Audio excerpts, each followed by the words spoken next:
दिवंगत दानिश सिद्दीकी का गंगा से भी है संबंध।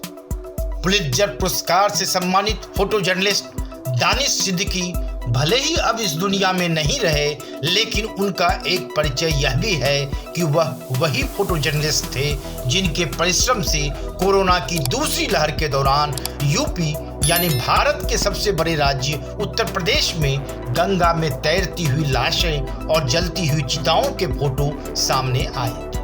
हालांकि इन सभी फोटो को लेकर उंगलियां भी खूब उठी और कहा गया कि सच्चाई से इन फोटोग्राफ्स का कोई लेना देना नहीं है। उस दौरान कोरोना से हुई मौत वाले शवों के कारण गंगा के जल में कोरोना की मौजूदगी की भी खूब बात चली और प्रशासन ने जगह जगह से जल एकत्रित कर गंगा जल की कोरोना टेस्ट भी कराए, लेकिन क्या हुआ, आइए यह भी जान लेते हैं। गंगा जल की कोरोना रिपोर्ट निगेटिव या पॉजिटिव, जाने। 16 जगहों से गंगा जल के लिए गए थे सैंपल, अब आई रिपोर्ट।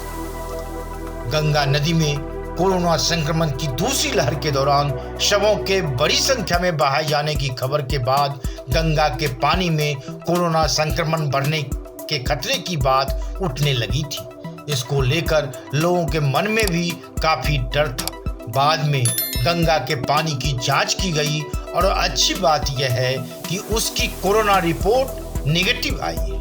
जानकारी के अनुसार बीएचयू के वैज्ञानिकों ने 16 जगहों पर गंगा जल के सैंपल लिए थे और इसको जांचने के लिए लखनऊ के Birbal Sahni Institute of Palaeo Science भेजा गया था। अब बीरबल साहनी इंस्टीट्यूट से गंगा जल की रिपोर्ट आ गई है और इस बात की पुष्टि हो गई है कि गंगा का जल पहले की तरह ही पूरी तरह से पवित्र है। वाराणसी में 16 जगहों से लिए गए सैंपलों की जांच रिपोर्ट आने में करीब 1 महीने का समय लगा। हालांकि लंबे समय बाद ही सही, लेकिन इस रिपोर्ट ने गंगा प्रेमियों को राहत दी है। बीएचयू के वैज्ञानिकों के अनुसार गंगा जल में पाए जाने वाले औषधीय गुणों के चलते ऐसा संभव हुआ है।